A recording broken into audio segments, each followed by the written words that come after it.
Hello and welcome to the spiritual home of the Enduro World Series. We're back where it all began. There can be only one, Finale Ligure.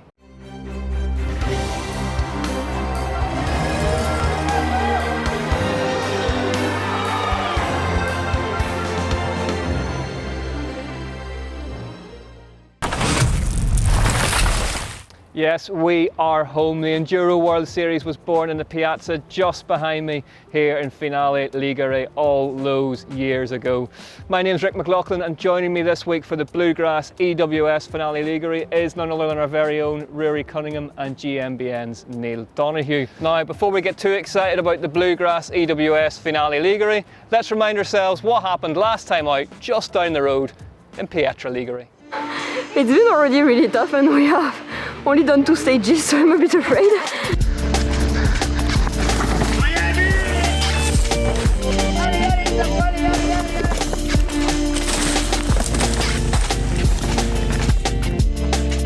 I did a mistake this morning. I put the dry tires on. Yeah, it's wet.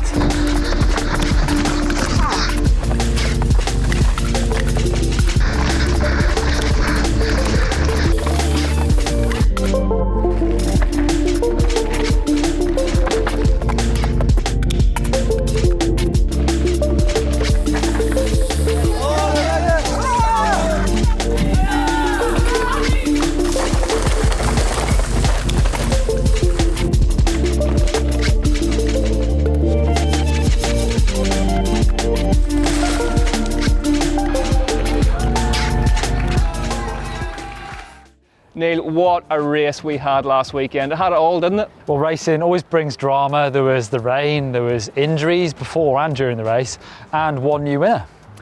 Now, Rory, Pietra Ligure, very, very different from Finale Ligure, but it feels that Finale's a bit different from itself this year, doesn't it? It is. We've been coming here since 2013, and men's downhill's always been the final stage. For the first time, it isn't. But we've got some new stages, black and white, a really special stage dedicated to local trail builder Luca Martini. We've also got Cabianca, a stage that's never been raced before. It's going to be different, but it's going to be a classic. And Neil, a big first stage to start as well. Cacciatore's a beast, bit of a challenge for the riders. It's, nice at the top, but it gets pretty rough and hard work at the bottom, and they're in for a big day. Well then, let's have a look at those stages in order to see what the racers are going to be faced with this weekend. So just over 58 kilometres in length then, and just over 1,500 metres of vertical. After a 15.5 kilometre liaison, they head into Cacciatore. The second stage of the day, Cabianca, 1.6 kilometres long. Then the third stage in memorial to Luca Martini, black and white, brand new for this one. And then to finish the race, an absolute finale classic, Briga d'Estra at 2.7 kilometres in length. Yeah, some absolute classics in there, mixed with some brand new material. And one thing is always guaranteed is that it is never easy in Finale. Now, if you are interested in coming to this part of the world, and so you should be with your bike or any other outdoor pursuit, check out finaleoutdoor.com. It makes planning a trip here so much easier. Now, before we get into the actions, quickly, predictions, Rory? Based on Melanie Pugin's performance last weekend, got to tip your hat to her for a favourite in the women's race. For the men's, we've had 2 different winners in 2 rounds. I think it's really open. Will they carry on that momentum? I think Flo Nicolai. He's always gone well here.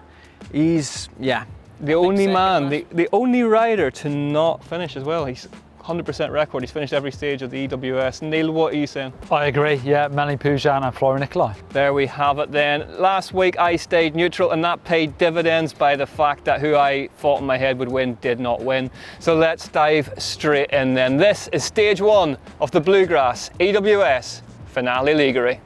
Sponsored by Vittoria Tires, stage 1 was the 3.4 kilometres of classic Finale savagery that is Cacciatore.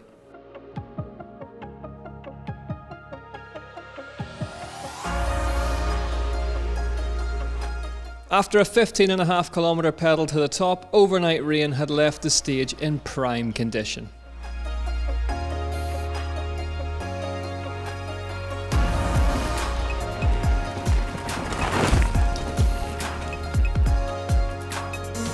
Oh mate, that was awesome. Just perfect conditions with the rain overnight. Just getting a little bit sketchy, but managed to hang on to it.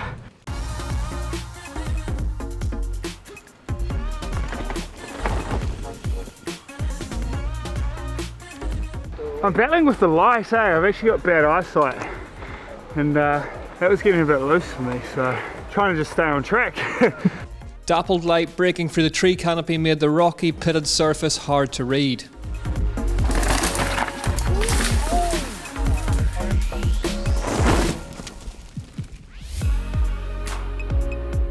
Battered and bloodied in a crash last weekend, Martin Mays was riding through the pain barrier.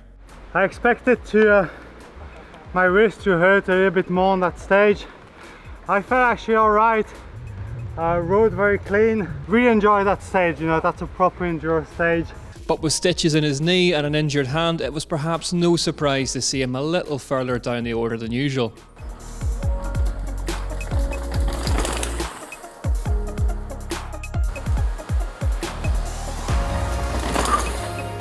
Tough one because you have so many punchy climbs where you're pulling with your arms, and then so rough, so you want to hold on. So my arms are really tired, but I'm hyped to start the day with that one.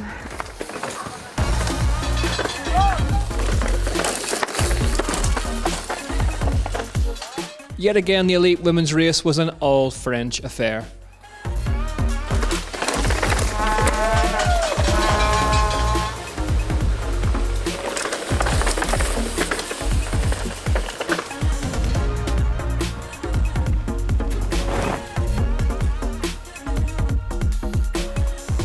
It was really fun to ride, but I think longer than I expected. So rough, and it's like easy to make mistakes.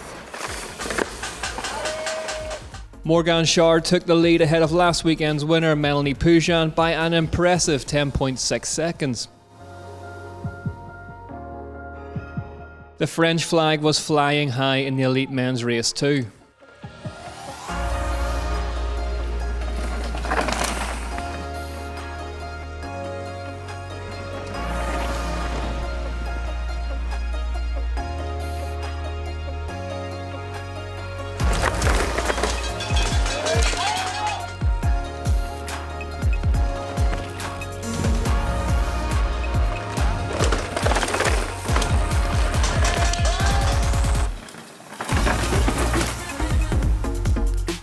Antoine Vidal, in his first ever elite level EWS, was 6th fastest.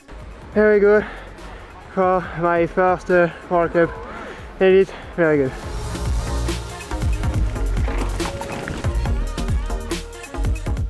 Canyon's Jack Moyer was busy proving that he's already right up there in terms of consistency in third. Last weekend's winner Adrian Day was in the mix in second.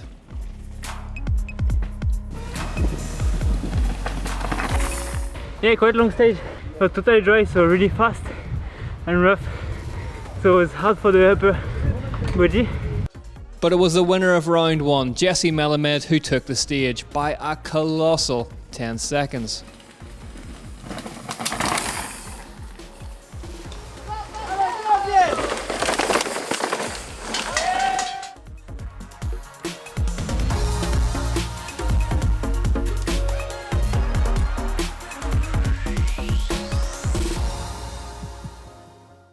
There we are then, predictably flat out from the start. Neil, in terms of the pros' point of view, and I guess indeed anybody who's coming to this part of the world to ride their bike, what setup changes does this place necessitate? Well, it's a particularly physical race, so racers are looking for a light bike. But I caught up with Jesse Melamed, who's running alloy rims, he wants them to last, but he's also experimenting with tyre inserts, full fat ones, cross-country ones, and without them in the front.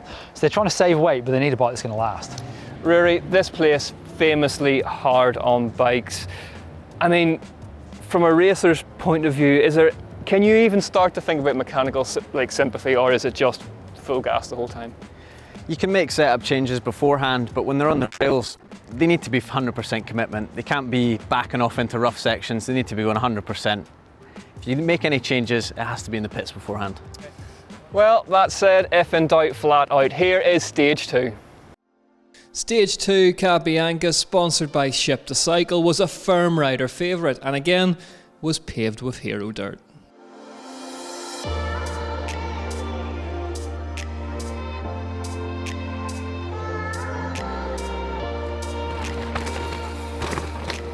A A solid result for Theo Galli on stage 2 would move him up the rankings. This one was the favorite for me today, I think. More downhill, almost no pedaling. This one was super good.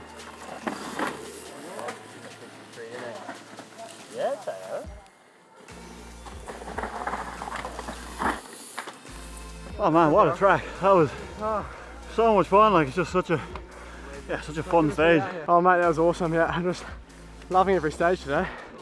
The conditions are so good, the dirt's great.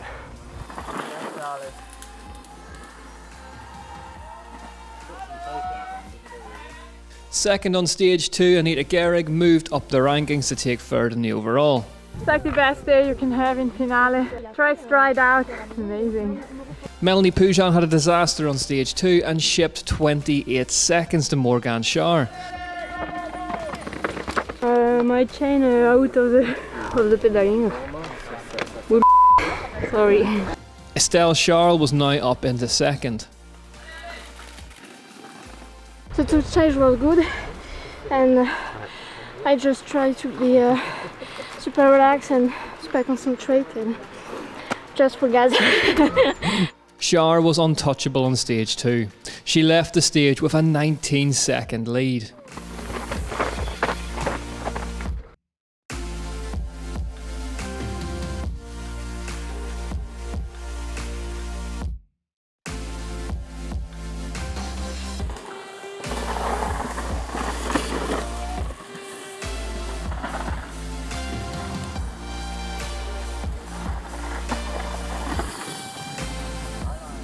Not good. I had a huge crash at the top of that stage, like 20 seconds in, first bus stop. Annoying because I really like that stage. Oh, I just thought I was on the wrong corner and ripped it too hard and went off the track.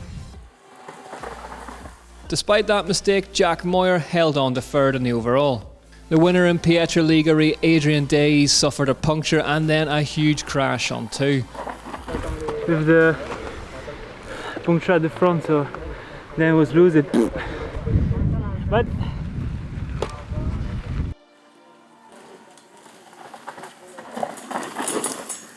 that's why I thought you were gonna get like the slide and the... Antoine Vidal also came unstuck on the second stage with a mechanical. Francis Florian Nicolai had a strong second stage, moving him up into second in the overall standings.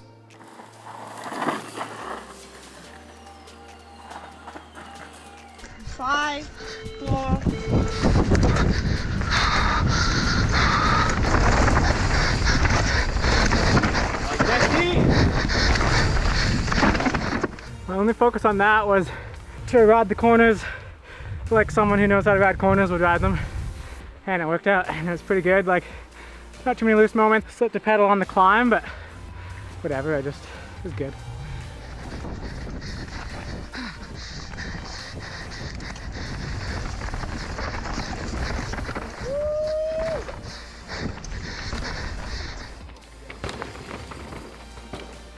Melamed had bolstered his lead. He was now 15 seconds to the good.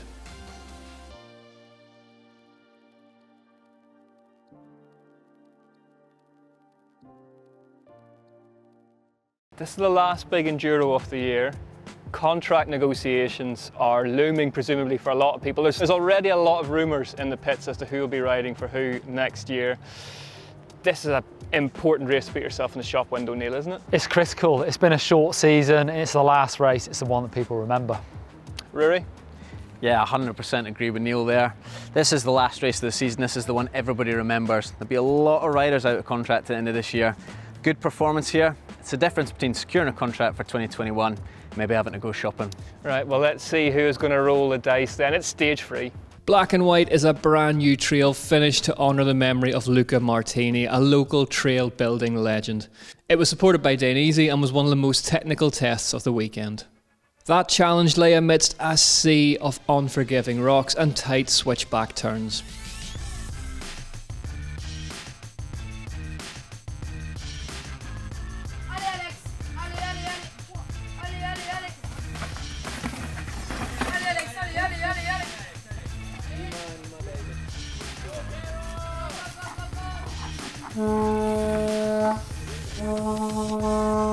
Adrian Day's day wasn't getting any better on the third stage. That crash would put the Frenchman even further back in the overall. His race looked to be all but over.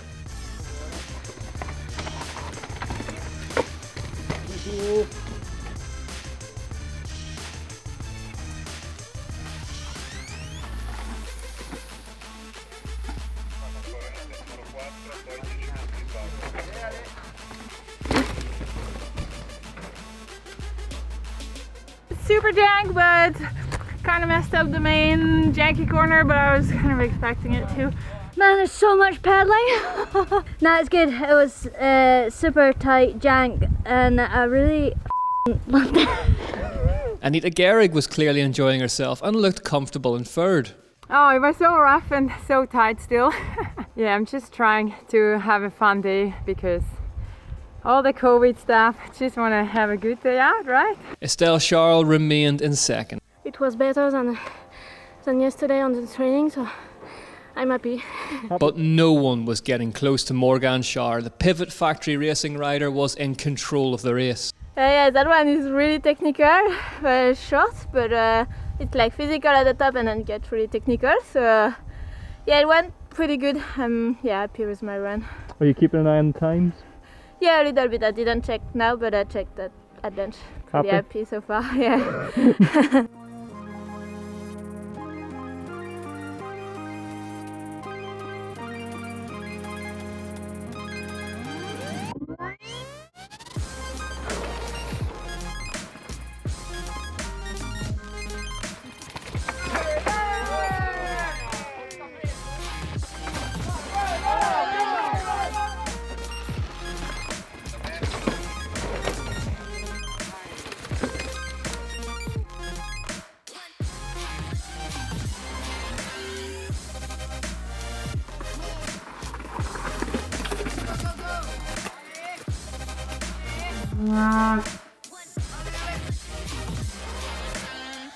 No, that was all good.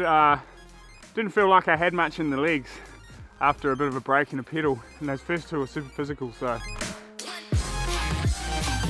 Mate, that was awesome. Yeah, in practice it was tough because it was slippery, but it was just perfect conditions. Have you checked out the times at lunch?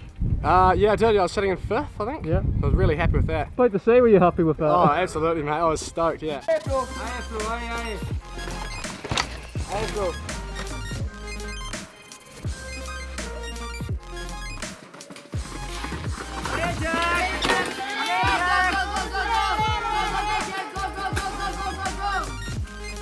Trek's Florian Nicolai was locked in battle with Canyon's Jack Moyer for second place.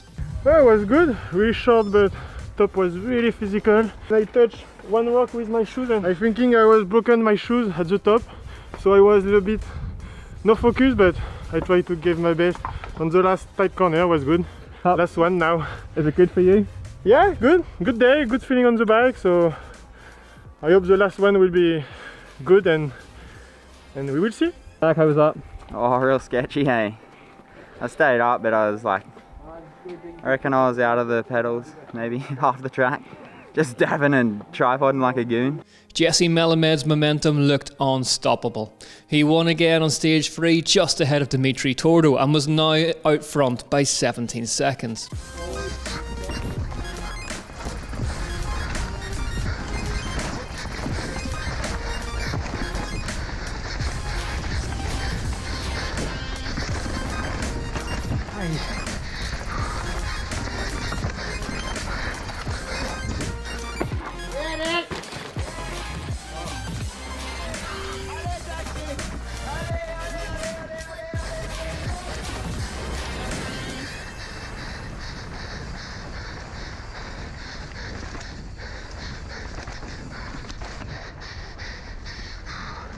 Bluegrass's Briga Destra was the final stage of the 2020 Enduro World Series season. A lung-busting climb at its centre, bookended by plenty of high-speed rock, made it a brutal way to end the year.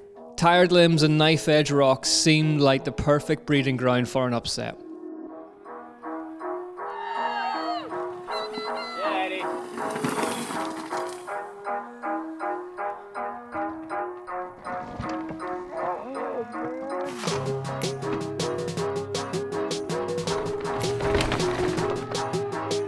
Melanie Poujan threw everything at stage 4 and emerged from it with a stage victory, which moved her up into 2nd place in the process. For come back on the podium after the 2 stages of many problems. So I am very happy this weekend. Yes, good progression for me this year, and I will be see the next year with Isabeau and all. That result moved the 23-year-old Estelle Charles back into 3rd, but it wasn't enough to deny the Radon rider an emotional debut podium. It's just completely amazing, just crazy. I can't believe it. Morgane Charre was unstoppable all day long and rounded out a superbly dominant performance with a winning margin of just over 30 seconds. I'm so stoked, I can't believe it. I'm so happy. I had a really good day, I pushed really hard, and I am so happy it was that. Behind the podium trio then was a back-on-form Katie Winton in 4th, just ahead of the superb Anita Gehrig. Andriane Lanfey-Nadeau was 6th, just ahead of Noga Karem in 7th.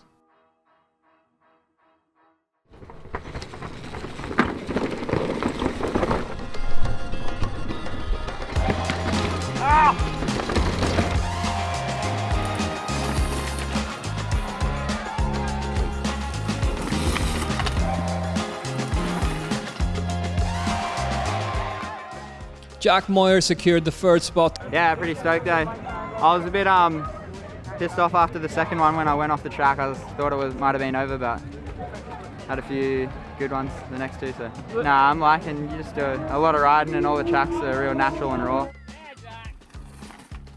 Florian Nicolai picked up his 2nd place in as many weeks. He finishes 2020 with his record of having finished every EWS ever intact. I'm really happy. I was really consistent and no big mistake. I did a good feeling on my bike, so I'm happy for the last race of the season. Jesse Melamed rolled off the gas for the final test and brought his Rocky Mountain home in 6th place on the stage, which saw him secure his 2nd win of the season by just over 9 seconds.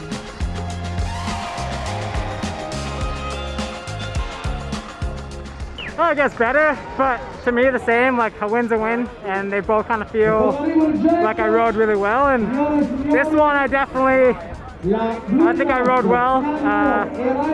It feels good, like you said I needed a big result going to the off season, got one. It's definitely a weird season, but yeah, I'm gonna be sad in about 2 weeks at home when this is all over. I knew like roughly that I was doing well, but I didn't really want to see any times, and yeah, I mean, I held back a little bit on that last stage just to not to blow it away, but it would have been nice to win every stage. The team's been awesome, and I mean, I can't complain. New bike this year and put it to #1, so that's sweet. Just off the podium spots were the superb Kiwis Eddie Masters and a rider who will be at the top of a lot of team shopping lists this off-season, Charlie Murray. Pivot Factory Racing won the Team of the Day, which would see them clinch the team's overall championship for 2020. Trek Factory Racing were 2nd and Rocky Mountain Raceface were 3rd. And that is it from us in 2020. It may not have been as long a season as we would have hoped for, but what it lacked in length, it definitely made up for in drama. Thank you very much for watching from everybody here at the Enduro World Series, and we'll see you next year in 2021, right here on GMBN.